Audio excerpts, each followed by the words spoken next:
Bonsoir. Ça va? Bonsoir. Ready. Bienvenue à cette ouverture de la 12e édition du Festival du film de Montreuil.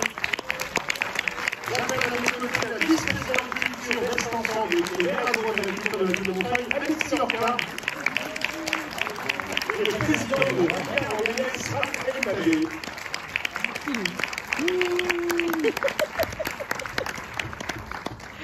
Alexis, je te donne d'abord la parole. C'est moi qui commence.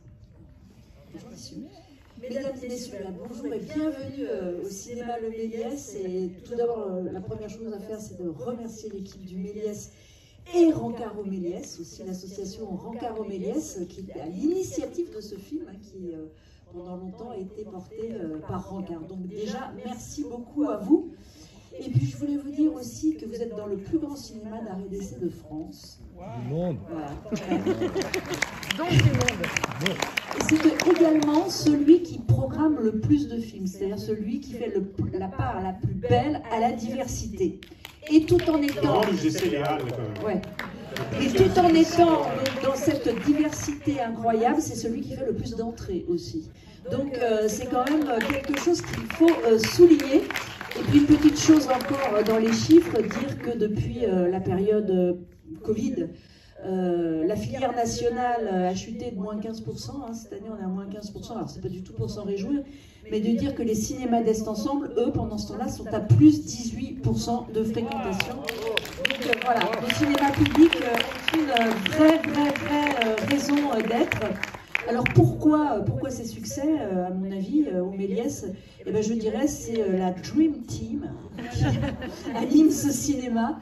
Et tous nos agents du service public qui sont compétents, qui sont investis, qui sont engagés pour le service public et qui mettent en place énormément d'initiatives qui font la part belle à leur imagination, avec énormément de choses comme vous connaissez au Méliès, les nuits du Méliès, le ciné-relax. Je ne vais pas faire toute la liste hein, parce qu'il y en a énormément. Et puis, évidemment, aussi un travail de médiation qui est extrêmement important. Et quand on nous dit pourquoi un cinéma public, ben voilà, pour tout cela et aussi pour la médiation, il faut savoir que sur les cinémas d'Est Ensemble, donc les 9 villes d'Est Ensemble, ce sont sur à peu près donc, un territoire de 400 000 habitantes et habitants, ce sont chaque année 100 000 enfants qui sont à l'éducation à l'image. Donc nos cinémas publics sont vraiment là pour quelque chose.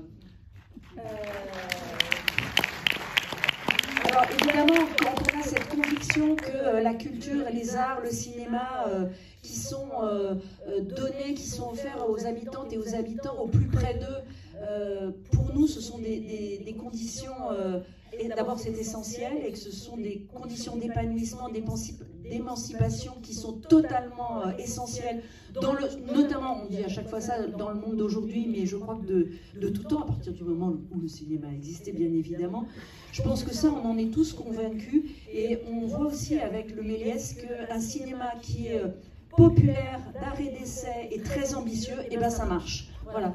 Donc, avis à celles et ceux qui n'y croient pas, mais nous, à Montreuil, en tout cas, on y croit.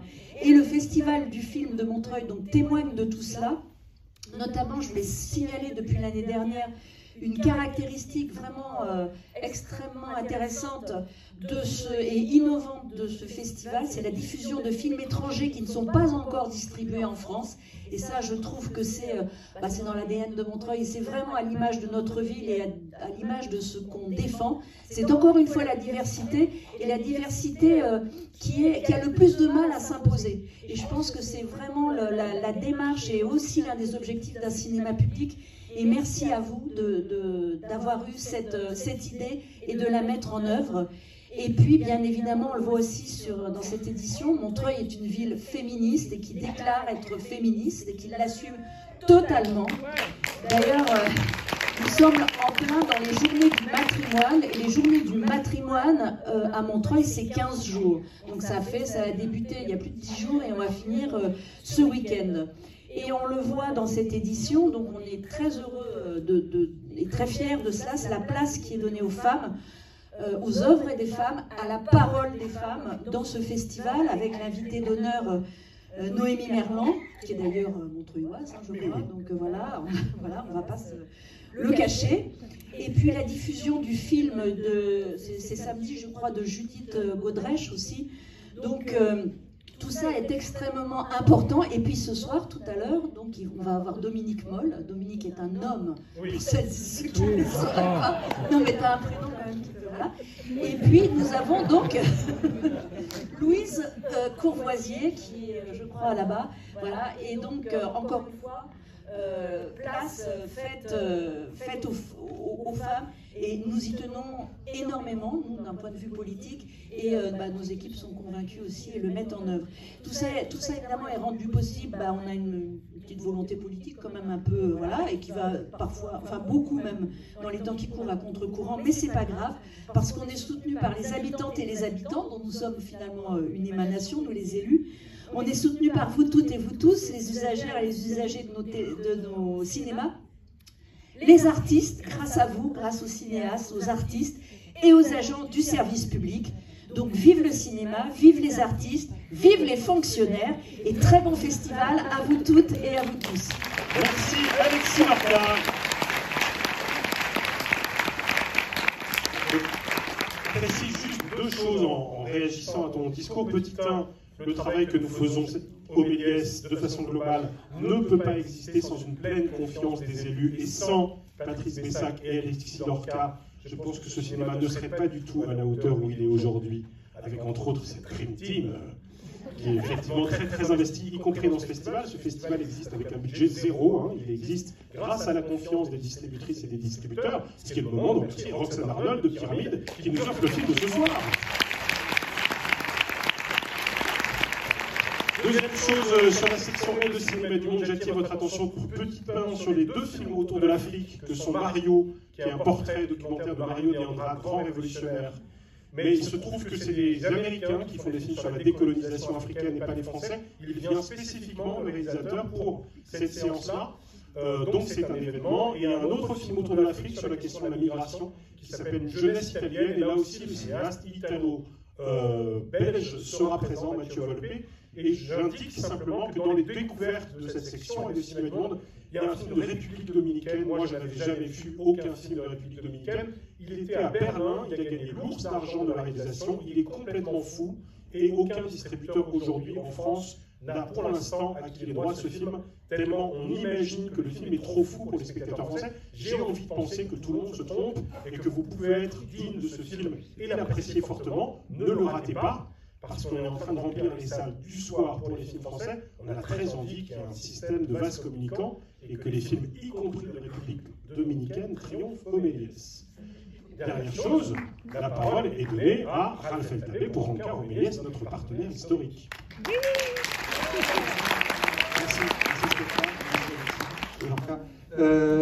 Beaucoup de choses viennent d'être dites, mais il n'est pas inutile d'insister sur l'exception que constitue le cinéma du Méliès. Effectivement, grâce à cette politique culturelle généreuse, grâce aussi bien entendu au prix du billet d'entrée qui permet à beaucoup plus de spectateurs de toutes les conditions, de tous les horizons de venir, mais également tous les films de tous les horizons, des films qui ne trouveraient pas leur public. Donc effectivement, il y a cette politique culturelle généreuse. Il y a une Dream Team, comme ça a bien évoqué, bien sûr. Mais le troisième élément qu'il ne faut pas oublier, et souvent tous les réalisateurs qui viennent ici l'apprécient, c'est vous. Voilà. Le public, les spectateurs. Les spectateurs du Méliès sont exceptionnels aussi, parce que par leur fidélité, par leur amour du cinéma, par leur amour du Méliès, sans vous, voilà, il n'y a pas de succès. Bon, c'est pas inutile de le dire. Maintenant, pour ce qui concerne notre association Rancard au Méliès de spectateurs, donc, elle existe depuis plus de 20 ans. Nous avons fêté cet anniversaire l'année dernière, et nous, dans l'esprit des valeurs qui règnent ici, nous tentons de proposer aux spectateurs d'aller un petit peu plus loin, justement, que d'être spectateurs, d'être un peu plus aussi acteurs, et de se rencontrer, de partager, donc dans multiples occasions, toutes les semaines, tous les mois, au ciné-café, aux séances rencard, qui sont à un tarif préférentiel, ou à des visites des lieux un petit peu emblématiques du cinéma. On propose donc à vous, spectateurs et adhérents présents ou futurs, de venir. Bien. Nous sommes donc partenaires, et en tant que partenaires, nous contribuons à 2 des 4 prix qui seront décernés pendant ce 12e festival. Il y a le prix Rencard, qui sera donc décerné par un jury de 11 adhérents et adhérentes. Il y a également la contribution de beaucoup d'adhérents bénévoles, comme vous avez vu, pour distribuer et recueillir les votes pour le prix du public. Alors je vous rappelle que ce petit bulletin, à la sortie du film, soit vous cochez le numéro, la note qui vous semble mériter ce film, ou alors vous déchirez les 2 bords pour qu'il n'y ait pas d'ambiguïté. Et voilà. Je ne vais pas retenir plus votre attention, mais tout de même, si un jour vous rêvez d'avoir un t-shirt comme celui-ci, et vous d'être ici à côté de Stéphane et Alexis Lorca, le premier pas à faire, c'est en bas de l'escalier, remplir le bulletin d'adhésion à Rencard au Méliès, qui est donc partenaire du Méliès et en quelque sorte complètement investi dans la défense du cinéma public. Merci. Merci Aram. Alors, je dis 3 mots tout en libérant nos invités du soir de la scène, de l'ensemble de la sélection et surtout de la compétition.